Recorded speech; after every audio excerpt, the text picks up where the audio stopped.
तो जब इंडिया में इन्फ्लेशन यानी कि महंगाई बढ़ती है तो इन्फ्लेशन को कंट्रोल करने के लिए आरबीआई रेपो रेट को बढ़ाता है। तो जी हाँ गाइस, जैसे ही इन्फ्लेशन को कंट्रोल करने के लिए आरबीआई रेपो रेट बढ़ाता है वैसे ही इंडियन स्टॉक मार्केट में गिरावट होने लग जाती है। तो जी हाँ गाइस, यहाँ तक तो ठीक है, पर फिर बारी आती है अमेरिका की। अमेरिका में इन्फ्लेशन रेट 2% से बढ़कर 8.6% तक पहुंच जाता है। तो अमेरिका का सेंट्रल फेडरल रिजर्व इन्फ्लेशन को कंट्रोल करने के लिए इंटरेस्ट रेट को बढ़ाता है। तो जैसे ही अमेरिका से इंटरेस्ट रेट को बढ़ाने की न्यूज़ आती है वैसे ही इंडियन स्टॉक मार्केट और साथ में पूरी दुनिया के स्टॉक मार्केट में गिरावट होने लग जाती है। तो ऐसा क्या होता है कि अमेरिका के इंटरेस्ट रेट बढ़ाने से पूरी दुनिया और साथ में इंडियन स्टॉक मार्केट में गिरावट होने लग जाती है? तो जी हाँ गाइज, अभी मार्केट में गिरावट देखने को मिली तो आपने कहीं ना कहीं सुना या फिर पढ़ा होगा कि इन्फ्लेशन बहुत ही ज़्यादा बढ़ चुका है और इन्फ्लेशन को कंट्रोल करने के लिए अमेरिका ने इंटरेस्ट रेट को बढ़ा दिया है, जिससे कि मार्केट में गिरावट हो रही है। पर इंटरेस्ट रेट के बढ़ाने से मार्केट में गिरावट क्यों हो रही है, इसके बारे में आज हम डिटेल में बात करने वाले हैं। तो जी हाँ गाइज, बिना देरी की वीडियो को करते हैं शुरू। मार्केट इज यूट्यूब चैनल पर आपका स्वागत। तो जी हाँ गाइज, हर एक कंट्री का इन्फ्लेशन रेट एक रेंज में रहना चाहिए।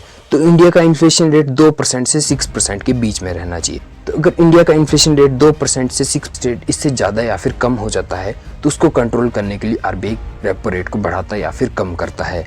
तो वैसे ही अमेरिका का इन्फ्लेशन रेट 2% के आसपास अच्छा माना जाता है। तो आपको पता ही होगा कि अमेरिका का इन्फ्लेशन रेट 2% से बढ़कर 8.6% तक पहुंच चुका है। मतलब अमेरिका में बहुत ही ज़्यादा महंगाई बढ़ चुकी है और इस महंगाई को कंट्रोल करने के लिए यूएस फेड ने इंटरेस्ट रेट को बढ़ा दिया। तो जी हाँ गाइस, जब इंटरेस्ट रेट को बढ़ाया जाएगा तो मार्केट से कैश फ्लो को कम किया जाएगा और जब कैश फ्लो को कम किया जाएगा तो मार्केट से डिमांड भी कम हो जाएगी और जब डिमांड कम होगी तो इससे इन्फ्लेशन को कंट्रोल किया जा सकता है। तो जी हाँ गाइस, अमेरिका के इंटरेस्ट रेट बढ़ाने से इंडियन स्टॉक मार्केट में गिरावट क्यों होने लग जाती है, इसके बारे में बात कर लेते हैं। तो जी हाँ गाइस, जब यूएस फेड इंटरेस्ट रेट को बढ़ाता है तो डॉलर के रेट में भी काफ़ी तेज़ी देखने को मिलती है।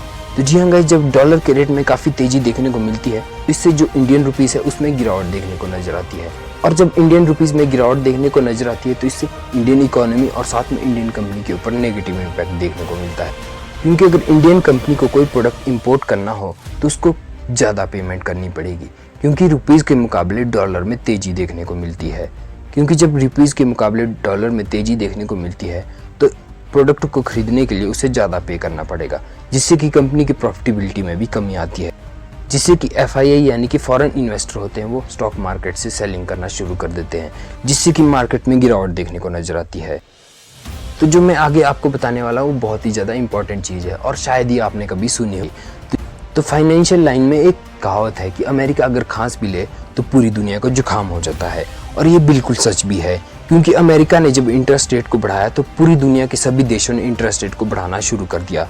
और जी हाँ, और यूएस फेड का कहना है कि वो इन्फ्लेशन को 8% से 2% तक लाने के लिए लगातार इंटरेस्ट रेट को बढ़ाने वाले हैं। तो जी हाँ गाइज, ऐसा अंदाजा लगाया जा रहा है कि फिर से इंडिया में भी रेपो रेट को बढ़ाया जा सकता है और जब रेपो रेट को बढ़ाया जाता है तो इंडियन स्टॉक मार्केट में गिरावट देखने को मिलती है। और रेपो रेट को इसलिए बढ़ाया जाता है जिससे कि इन्फ्लेशन को कंट्रोल किया जा सके। और इन्फ्लेशन को रेपो रेट से कैसे कंट्रोल किया जाता है इसके ऊपर हमने एक डिटेल वीडियो बनाई हुई है, आप चाहे तो हमारे चैनल पर जाकर देख सकते हैं और साथ में आपको लिंक डिस्क्रिप्शन में भी मिल जाएगा। तो जी हाँ गाइज, अगर आपको स्टॉक मार्केट से रिलेटेड डेली न्यूज़ चाहिए तो आप हमारे टेलीग्राम चैनल को भी ज्वाइन कर सकते हैं। हमारे टेलीग्राम चैनल का नाम है मार्केट इजी।